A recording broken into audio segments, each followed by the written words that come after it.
Buenas noches y bienvenidos, como siempre, al cierre de Wall Street. Hoy España lleva un día, bueno, de digestión de las elecciones autonómicas y municipales que vivimos en el día de ayer y en la que el partido de gobierno se llevó el bofetón, la verdad, esperado, quizá por todos menos por el propio Ejecutivo, que tan mal se las ha visto que esta mañana se ha dado buena prisa en convocar elecciones generales para el próximo 23 de julio. Lo decía así el presidente del gobierno, Pedro Sánchez. Acabo de mantener un despacho con Su Majestad el Rey, en el que he comunicado al jefe del Estado la decisión de convocar un Consejo de Ministros esta misma tarde para disolver las Cortes y proceder a la convocatoria de las elecciones generales en uso de la prerrogativa que la Constitución atribuye al presidente del Gobierno. La convocatoria formal de las elecciones aparecerá publicada mañana, martes, en el Boletín Oficial del Estado, de forma que los comicios se celebrarán el domingo 23 de julio, de acuerdo con los plazos que establece la ley. Esto lo hace Pedro Sánchez porque es lo que mejor le viene a España. No es porque haya perdido unas elecciones municipales y autonómicas de forma calamitosa y porque vea que si deja mucho tiempo a lo mejor el Partido Socialista no es ni la izquierda en las próximas elecciones generales. Si es que el Partido Socialista, a día de hoy, lo quieren llamar ustedes izquierda, que eso es un asunto que dejo para su propio paladar. Pero, dice Pedro Sánchez, ¿la vamos a convocar cuándo? El 23 de julio. Venga, vamos a ello. ¿Por qué hace esto? Dos razones. La primera, insisto, que a Yolanda Díaz y compañía no les dé mucho tiempo a formar otra base de votantes. Porque ¿para qué? Y porque a ver entonces cómo defendemos esta unidad. Y la segunda, aprovechemos este descontento, digamos, porque ese 23 de julio va a hacer 15 días que habrá formado gobierno el Partido Popular con Vox en muchos lugares. Y probablemente Pedro Sánchez lo que dirá es, el Partido Popular está firmando esos acuerdos con la ultraderecha. Y lo que se viene en España, una vez más, para Pedro Sánchez es la ultraderecha. El problema es que parece Pedro y el lobo. Tantas veces ha dicho que venía la ultraderecha, tantas veces ha intentado tener ese voto, que ahora se hace bastante complejo darle credibilidad a ese mensaje. Porque cuando lo hizo en su momento no formó gobierno con la primera. A la segunda terminó haciendo esto que están viendo, después ha forzado otra serie de matices y ha terminado como ha terminado todo. ¿Por qué el 23 de julio? Para evitar a unos y para intentar aunar al voto hacia el Partido Socialista frente a eso que volverá a decirnos que viene otra vez. Más allá de todo eso, bueno, todos los candidatos que hay aquí y que habrá para esas generales tienen sus pegas, ¿eh? Algunos tienen hasta fotos con, bueno, con narcos en algunos yates, hay de todo. Pero la realidad es que esto es lo que vamos a dirimir y es la clase política que tenemos en España y con eso es con lo que va a haber que lidiar. Pero cuidado, terminando con el asunto de las elecciones, hay un asunto, además luego miraremos con lupa todo esto y preguntaremos también a nuestros analistas por los famosos etarras condenados que tras esa condena por terrorismo se han incorporado a listas electorales de Bildu. Había hasta 7 de ellos con delitos de sangre en esas listas y se pidió que se excluyeran de las listas. Lo que se consiguió fue la palabra de que estas personas no recibirían su escaño. Es decir, renunciarían a él porque las listas estaban ya presentadas. 2 de esos 7 tendrían cargo. Ahora hay que ver si van a renunciar a ello. Este es el momento oportuno. Vamos a ver si Bildu en este sentido cumple. Y saltando de aquí a la clave internacional, que es como está leyendo el mundo las elecciones en España, es decir, ¿cómo ven desde fuera lo que está ocurriendo aquí?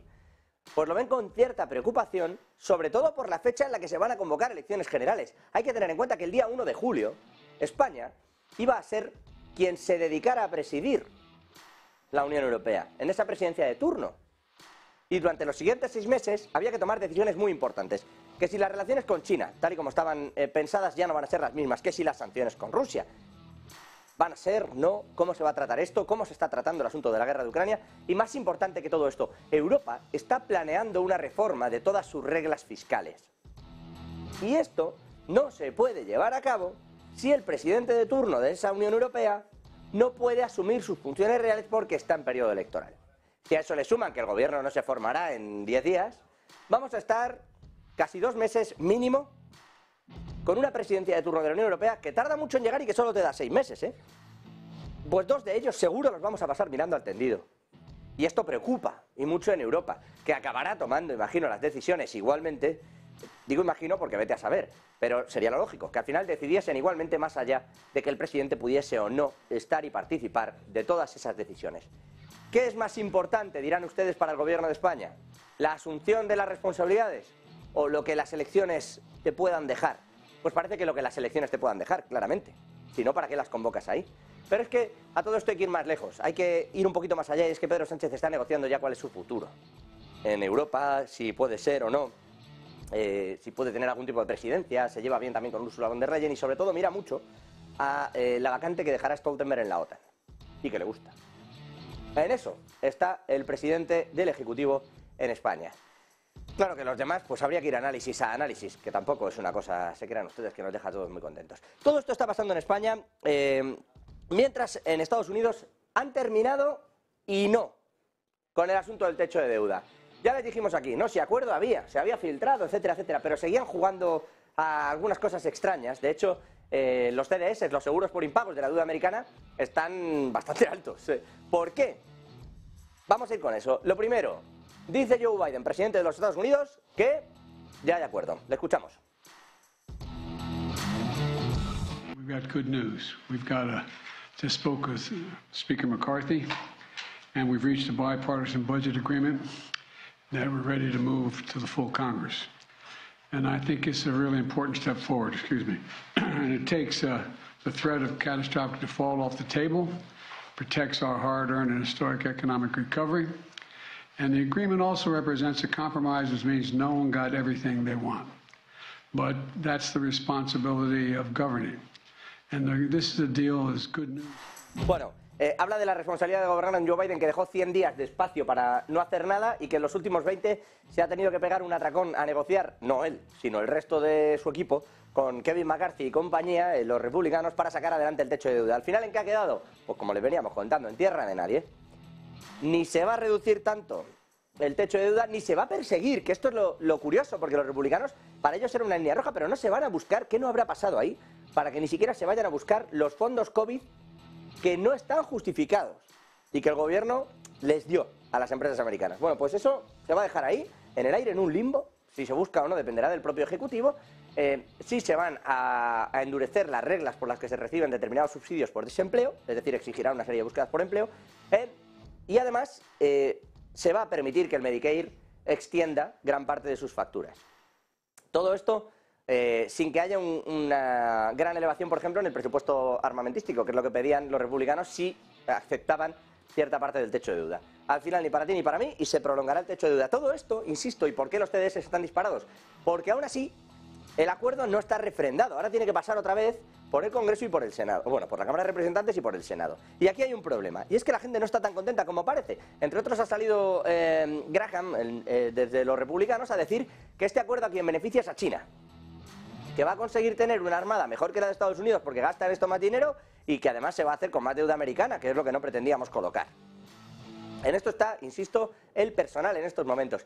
Pero es que el acuerdo de verdad, decíamos, suele ser un acuerdo bueno, decía aquel, cuando no gusta a nadie. Bueno, sí, pero te lo tienen que aprobar. O sea, algo deberías de mirar. Ahora tocará convencerles con dádivas a sus respectivos condados, estados o representaciones. En eso está la economía y la política estadounidense, mientras el resto pues seguimos mirando donde siempre. ¿Dónde? Pues a esa guerra entre Rusia y Ucrania, en territorio ucraniano, donde hoy, ha dicho Josep Borrell, vamos a ver cazas F-16 sí o sí. Dice el alto representante de política exterior, que más que un diplomático en este momento parece un niño echando maderos a una hoguera, que no hay todavía, ha dicho textualmente sobre los F-16, no los hemos dado pero los daremos. Ya ni siquiera pone que uno podía entender que hay que responder a un cierto belicismo desde el otro lado, ¿no? Pero uno lo entiende más fácil si dicen, mira, no hemos dado los cazas F-16 porque la guerra, hasta que no escale en este punto, lo que sí estaremos es preparados. Ese tipo de diplomacia se puede entender. Pero decir, no los hemos dado, pero los vamos a dar, es como decir, oye, el siguiente que se prepare para elevarlo más, porque yo ya voy a subir hasta ahí. Así que se van a dar, insisto, aviones. De momento no los hemos dado, dice textualmente, pero los daremos. Borrell, por cierto, dice que desde el inicio de la invasión se barajó una oferta militar, me refiero de personal humano, de soldados, de enviar hasta 50.000. En principio se hablaba de los cascos azules, pero Ucrania pedía que no fueran solo fuerzas de paz. por eso no termino de haber ciertos envíos.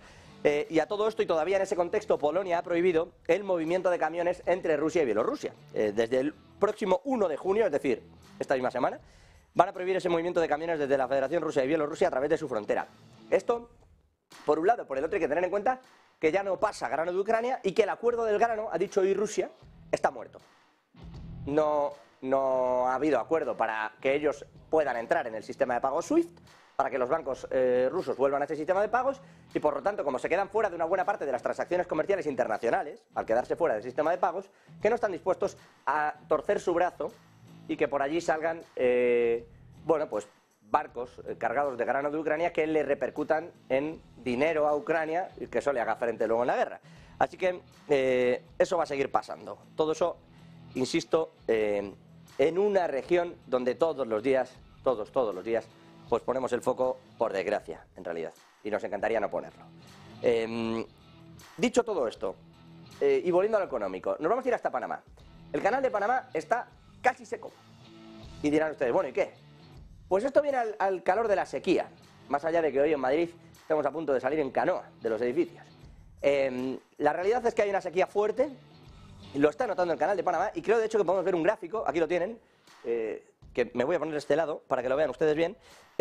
Los picos son el momento máximo de bloqueo de cargueros, de buques, etcétera, etcétera, bloqueados en el canal, ¿vale? Si se fijan ustedes allá al final, aunque ahora ha caído un poco, la realidad es que está casi en máximos.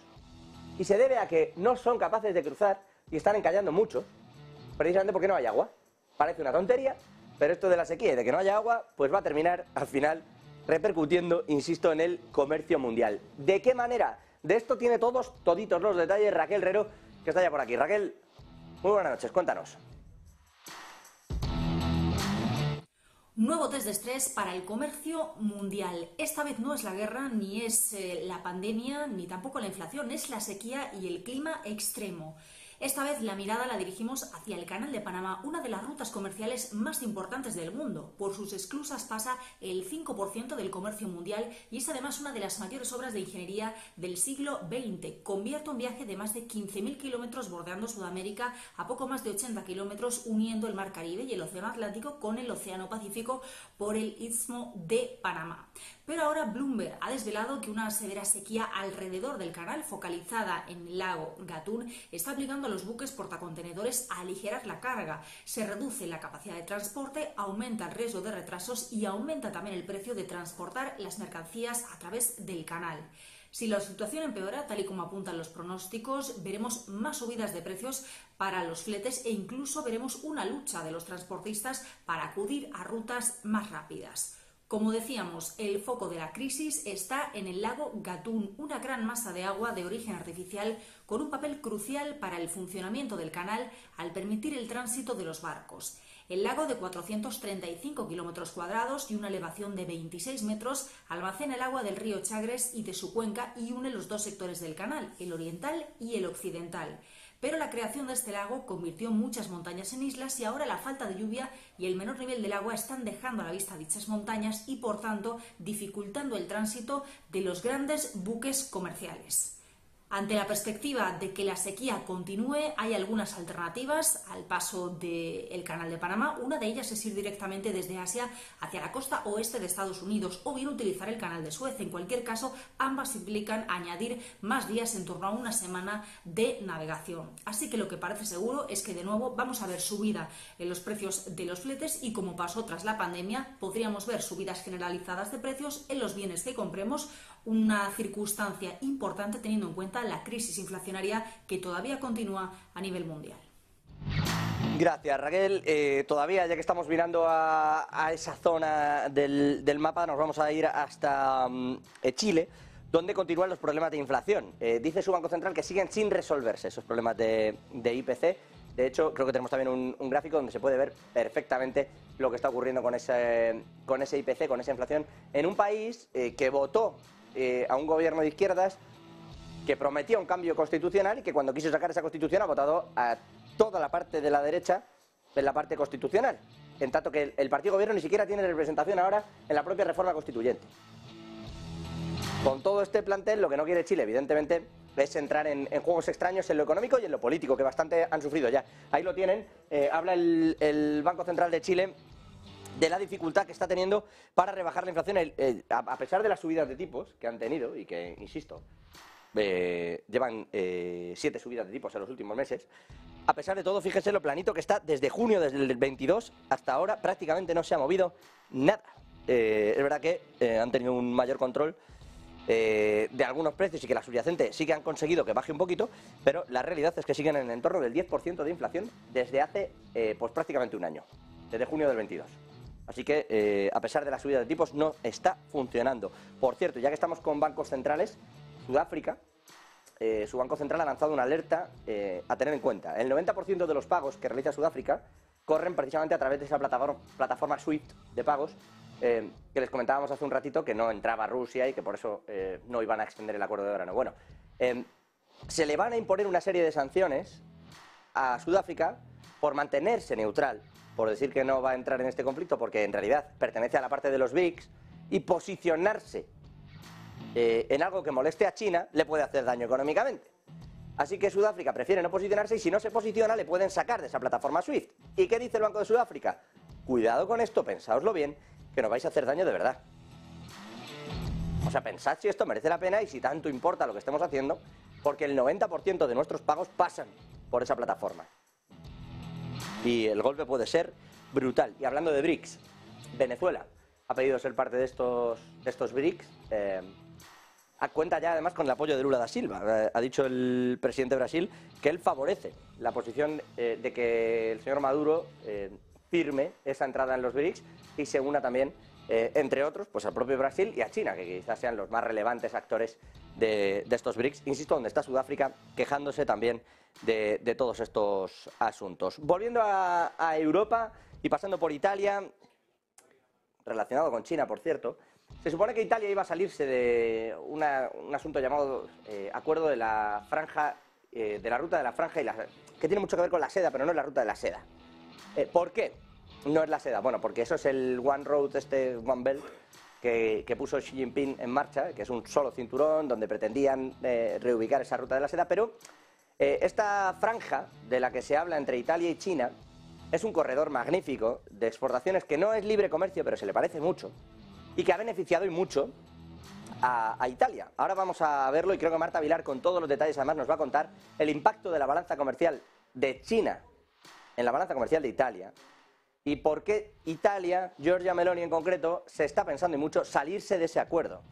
Marta, exactamente qué está pasando y qué se le pasa por la cabeza a la Premier italiana.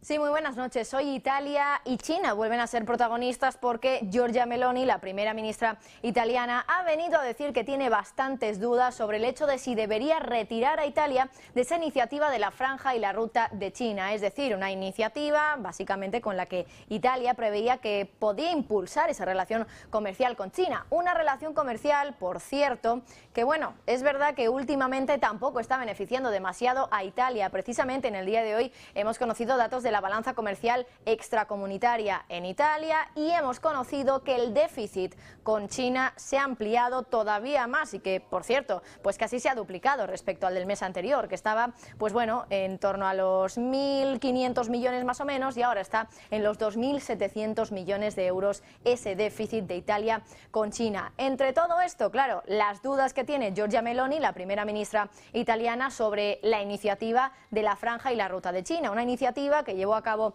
China pues hace ya prácticamente 10 años, con la que quería invertir en 150 países para construir ahí infraestructuras, por ejemplo, carreteras, incluso rascacielos, puentes. Uno de esos países con el que llegó a una especie de acuerdo, a un memorándum de entendimiento, que no un acuerdo firmado, era Italia. De hecho, es el único país del G7 con el que ahora China tiene ese acuerdo respecto a la iniciativa de la Franja y la Ruta. Ahora mismo China, bueno, Italia en este caso, tiene bastantes dudas sobre ello. Tiene a Occidente presionando para ese desacople respecto a China, las cifras de déficit que cada vez son más grandes, ese agujero para Italia cada vez es más grande. Italia le compra mucho más a China de lo que China le compra a Italia, pero aún así Giorgia Meloni sigue teniendo dudas sobre si continuar con esta iniciativa de la franja y la ruta con China, que por cierto se llevó a cabo entre ambos países en 2019 cuando Xi Jinping viajó a Roma y por cierto se le recibió como todo un rey, como bueno pues desde luego una personalidad a la que querían impresionar,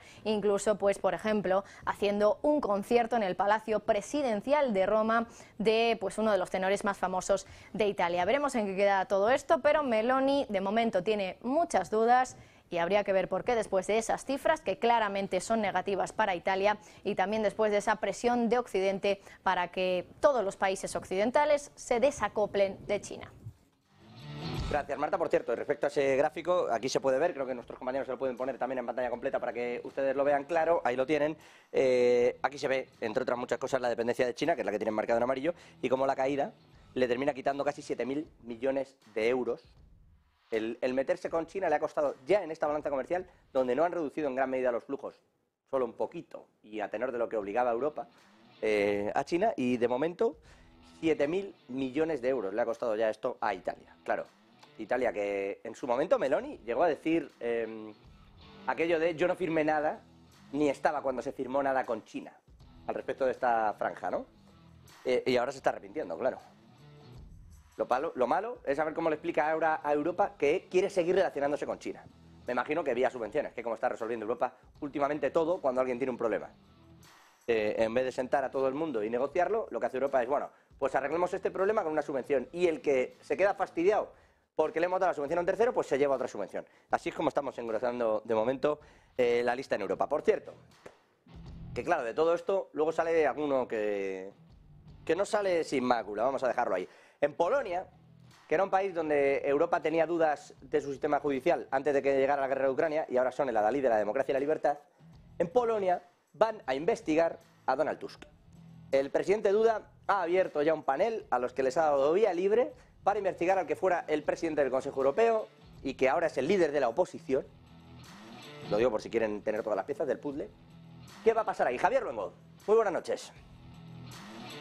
¿Qué tal, José? Sí, muy buenas noches. Vamos a hacer un poco de retrospectiva antes de analizar el asunto a fondo. Hay que irse al pasado 19 de enero. Entonces, ¿qué pasó? Que el primer ministro polaco, el de por entonces, Mateusz Morawiecki, le dijo a la Unión Europea alto y claro que Polonia mandaría sus tanques Leopard a Ucrania sin el permiso de Alemania. Era necesario ese permiso porque los Leopard se construían en Italia, al menos los del modelo 2. Fue en ese momento cuando Polonia dio un paso adelante, rompió el eje franco-alemán y dijo que estaba ahí para quedarse, que dentro de la Unión Europea y en el contexto del conflicto bélico iba a tener un papel fundamental y que quería que se notara, que se hiciera notar su voz y sobre todo su voto. 5 días más tarde, ¿qué pasó? Que el gobierno germano cedió a las presiones y autorizó el envío de estos tanques al territorio en guerra. El éxito del órdago demostró el cambio de pareceres, el cambio de la balanza de poderes dentro de la Unión Europea. Eje franco-alemán dividido, Polonia incrementando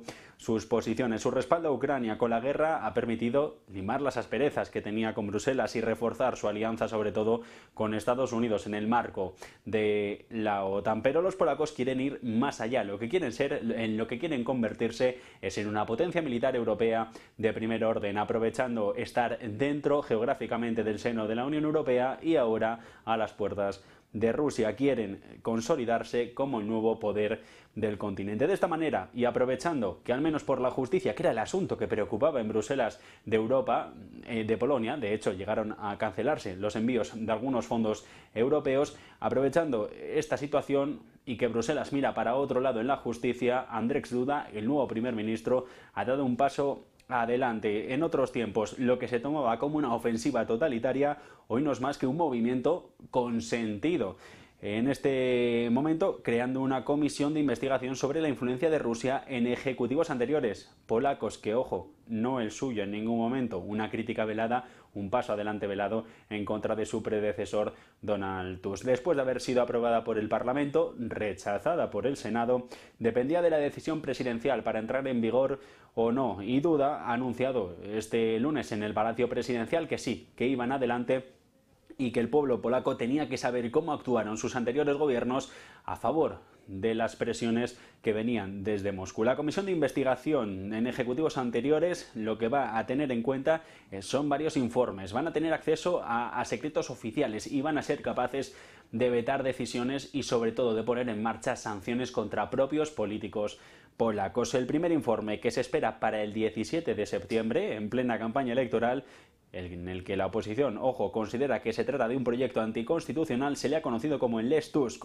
Está expresamente presentada para desacreditar al líder opositor y del centrista Plataforma Cívica, Donald Tusk, al que el PiS, el partido de Duda, acusa de haberse mostrado demasiado blando con Rusia cuando fue primer ministro entre 2007 y 2014. Tusk estuvo de acuerdo con contratos de compras de gas, varios con Rusia, y podría ser juzgado ahora por ello. En septiembre del 22, el viceministro de Agricultura aseguró que el objetivo de esta comisión sería llevar al prorruso Tusk a la cárcel, ante un tribunal y meterlo directamente entre rejas. Bueno, pues todo esto en clave política. Vamos a terminar con dos noticias económicas. Javier del Valle, veníamos contándolo desde hace tiempo. Ojito que el paradigma de la crisis inmobiliaria es Suecia y que se les está viniendo una encima importante. Pero ya lo de hoy, ya no sé si llamarlo crisis o están algunos de estos famosos especuladores inmobiliarios pidiendo solidaridad para subirte el alquiler. Bueno, a ver, ¿cómo hemos llegado a esto? ¿Qué es lo que está pasando realmente, Javi? Efectivamente, José, poco a poco se va palpando más esa crisis inmobiliaria en Suecia y cada vez son más las señales, sobre todo si miramos a las compañías, a las grandes inmobiliarias. Hablamos del caso de SBB, por supuesto no voy a pronunciar el nombre porque para mí sería muy difícil hacerlo. Es una compañía inmobiliaria de unos 13.000 millones de dólares, una cartera de 13.000 millones de dólares que ha conseguido generar en tan solo 7 años, en viviendas sociales y propiedades municipales por todo el país. Claro está que en los últimos 7 años también se ha apalancado mucho de deuda, un entorno de tipos bajos le ha favorecido.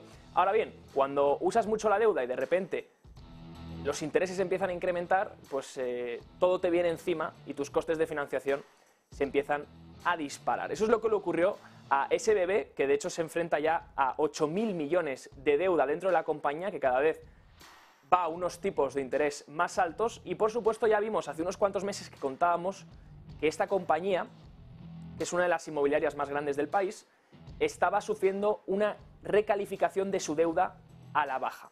Esto lo hacía S&P Global y Fitch Ratings, agencias de calificación, que rebajaban la calificación de la deuda de la compañía, y esto está haciendo que SBB no pueda seguir financiándose en el mercado.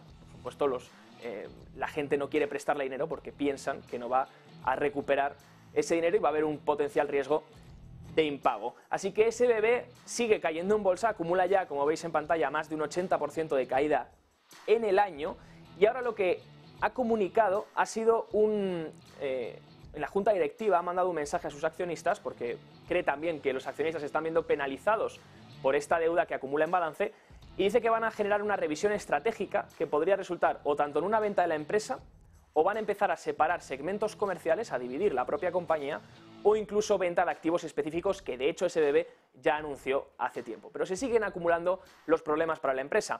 Pero no es solo esta, también tenemos que mirar a una segunda compañía que se denomina Heimsten Bostad, es de propiedad privada, y que, como bien has dicho, José, tiene 6.000 apartamentos en propiedad, ya les subió a sus inquilinos un 5% el alquiler, pero es que ahora quiere que los inquilinos paguen un 2% más.